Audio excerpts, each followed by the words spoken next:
Well, thank you, Terry, for that very understated welcome. I've watched a lot of these ceremonies, you know, the Oscars and the Emmys, and I've always marveled at everyone who goes up to get a prize, and they never know what to say, do they? And they're all in tears and they're all gushing and they're saying how surprised they are. I always assumed they'd know who'd won the prizes maybe a few days before. So I must thank somebody, and there's so many people here tonight that I've really done really little in my life. I've just waffled along, loving the game of golf and being observant, and things have always just come my way. I listen to people and they say, I've always wanted to do that job or that job or that, and they've worked and schemed and connived to get it. Whereas all these wonderful things have just fallen into my lap for some inexplicable reason. The two people I should really thank, first of all, are my mother and father. I want you to picture the scene and the time. It was late April 1930. My father was the golf professional at the Wannsee Golf Club on the outskirts of Berlin. He'd been in the First World War, and he fought with the Argyll and Sutherland Highlanders. Wounded twice, came out though. He was born in 1897. He came out as a 21-year-old and went into the world of golf. He'd done a bit of caddying and that sort of thing. Anyway, in 1926, he decided, I thought bravely or foolishly, when a job was advertised in Germany, that he would go and work there, because on the continent you became a professor, whereas in Britain you were just Alliss the pro. Come on, where's my shoes? Have you done the blah, blah? But on the continent you were really something a bit special. He built up a very good reputation as a teacher at this club, which was very splendid, and I can picture the scene, the end of April. Father had a busy day teaching, jogging across the course. They lived in a very handsome bungalow in the middle of just by the 11th fairway, in the middle of the Black Forest, where Wannsee Golf Club was situated. And I can see Mother standing at the door with the light behind her, probably wearing her best Winceyette nightgown with the high collar and long sleeves, and Father arriving back home and supper's ready, dear, and sitting down. What sort of day have you had? And he would say, well, it's been a bit tricky today. The word Nazi had not been invented then, but there were some nasty people. And he explained to my mother what a miserable day he'd had, and the people were horrible. But as he drank his soup, he started to smile and he said, but I sent 2 of them away with the worst slices you've ever seen in your life. He said, the sort of slice that is totally incurable and will stay with them all their days. And somehow I felt that that was indeed a little bit of a comeuppance, a get back for his 2 bullets that had gone through his arm those few years before. I was indeed the heaviest baby. 37 years I had that record. I was one of twins, would you believe, but the other boy did not develop. Mother was 5'2" and weighed about 120 pounds. And so she had a very difficult time. I mean, I was, you know, that sort of big, almost ready for work as soon as I popped up. She did have a difficult time, and I know for a fact it was almost 7 months before she rode her bicycle.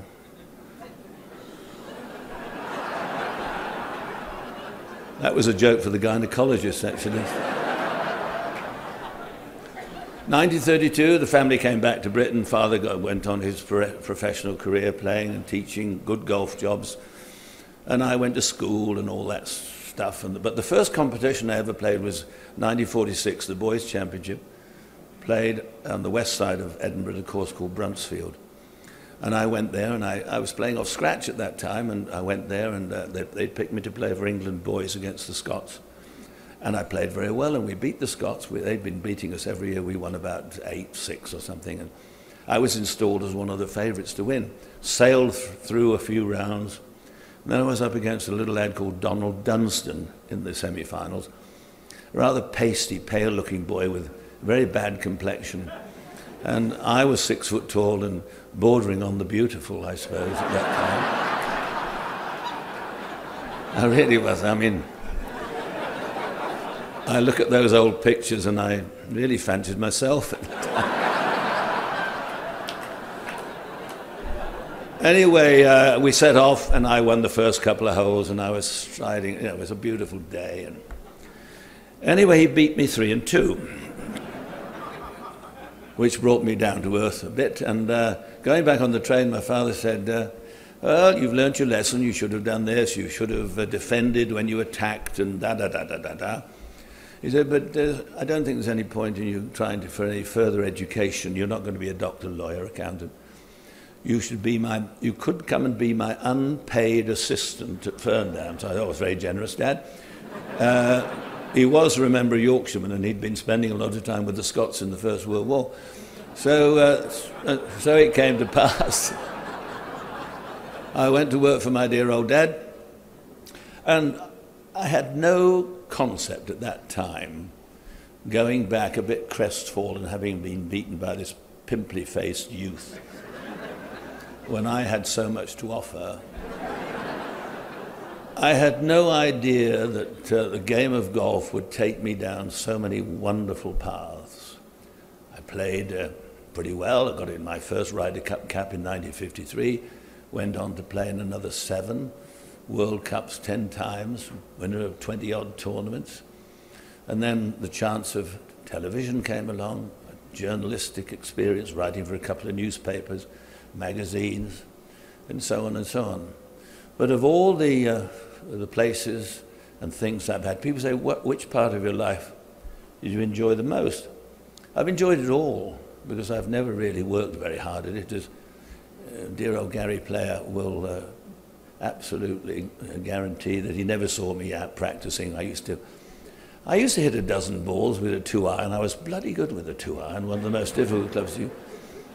And the ground was a bit rough, and if I hit sort of 7 decent ones out of 10, I didn't see the point in spending there all day long hitting any more. I knew how it worked, and if it went all right, it was fine. I must tell Tiger that one day if I get a chance to see him.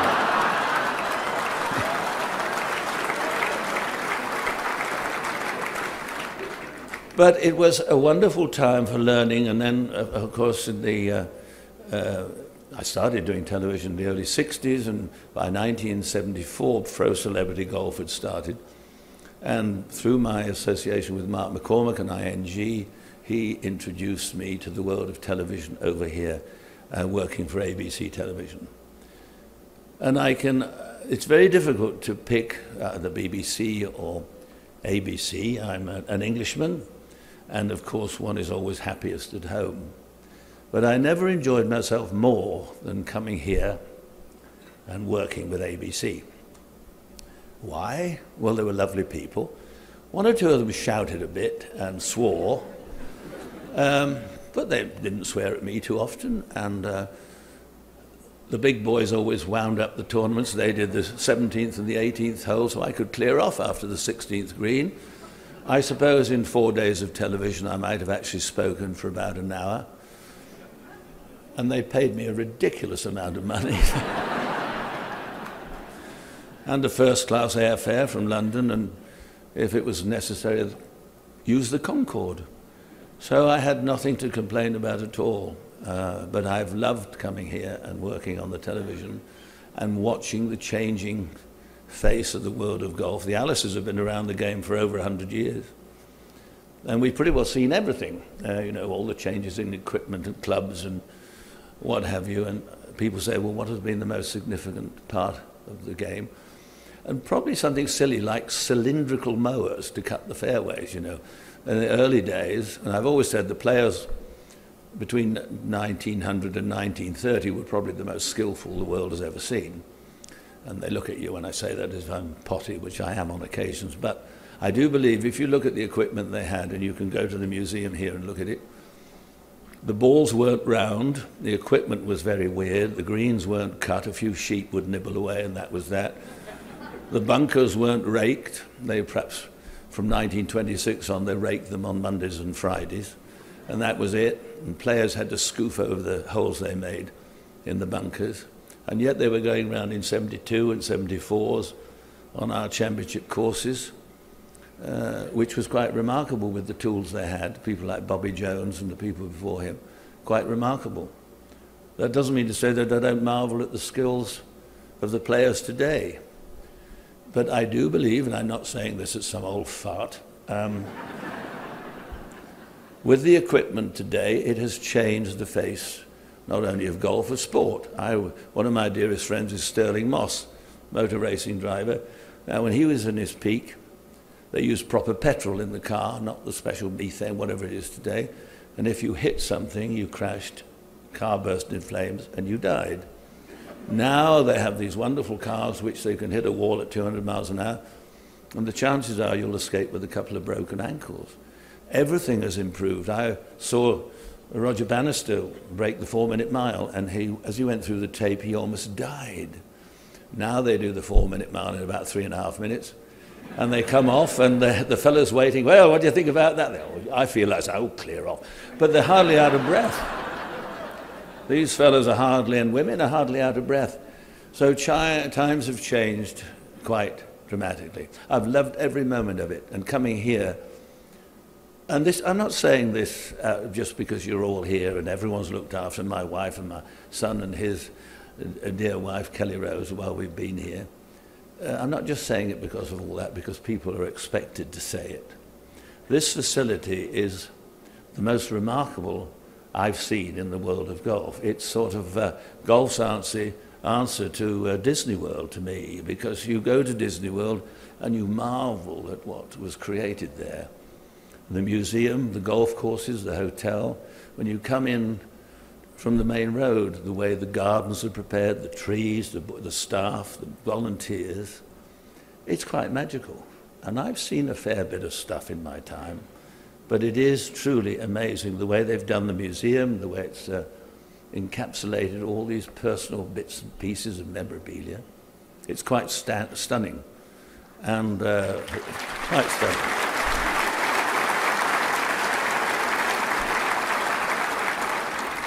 So it's time to go. I could waffle on for another 4 or 5 hours, but I just want to say this. I think of it often because I did leave school early. I was quite bright, but I remember my last report, which was sent home. We had a head mistress at my modest school. It was called Crosby House School. She was a Mrs. Violet Weymouth. And she was a short Welsh woman, about that big and about that wide, and she smoked. She always had a cigarette dangling out of her mouth. And the smoke used to trickle up here, and you could see where the smoke went. It was sort of a brown line up there. But she was...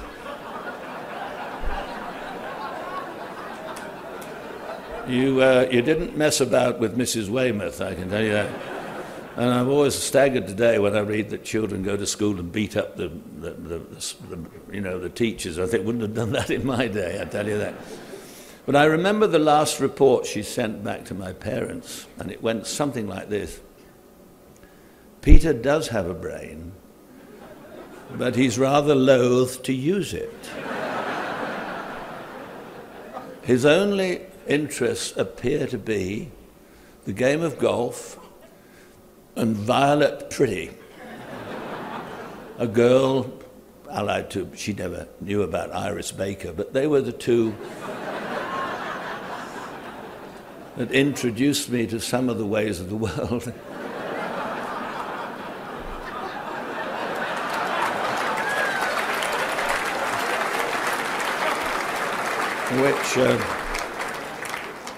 Which I'll be eternally grateful. And although we were very young, I wish to God I could do it today.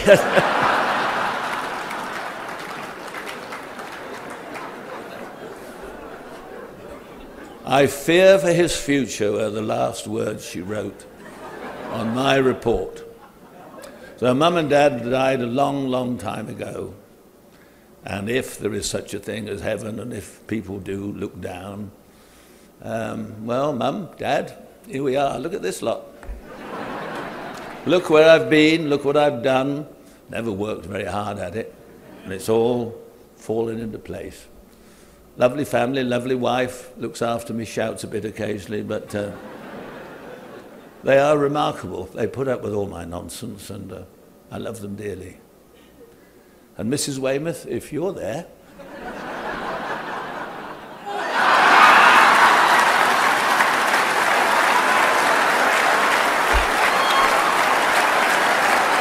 thank you.